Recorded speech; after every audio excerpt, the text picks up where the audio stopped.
Kitang-kita ang pagbalot ng volcanic smog o VOG sa Kalakhang, Batangas. Dahil sobrang baho ng usok, napasok dito sa lalamunan.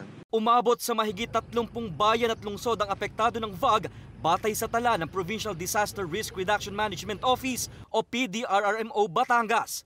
Kabilang ang mga bayang nakapalibot sa bulkan kung saan suspendido na rin ang face-to-face classes at distance learning muna ang ipatutupad.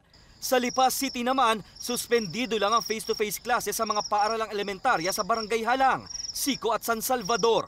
Yung 31 po natin out of 34 municipalities that we have, apat po ang cities doon. Alam naman po natin sa ngayon na ang hangin po talaga ay napakahina. Nangyayari ang VOG dahil sa ibinubugang volcanic gas ng Bulkang Taal na natrap sa himpapawid kaya humalo sa hamog. Ayon sa PHIVOLCS, factor ang mabagal na takbo ng hangin sa Taal Volcano Island kaya hindi agad nadidissipate o nababasag ang volcanic gas. Ang plume o pagsingaw ng usok umaabot sa 2,400 meters ang taas. Aabot sa mahigit 3,300 ang huling naitalang sulfur dioxide emission sa bulkan.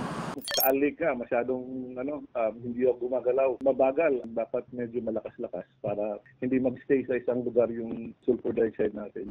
Kung di maiwasang lumabas ng bahay, pinapayuhang magsuot ng face mask. Dahil din sa VOG kaya suspendido ang face-to-face classes sa lahat ng antas sa Lubang Occidental Mindoro hanggang bukas, August 20, 2024. Base yan sa inilabas anunsyo ng lokal na pamahalaan.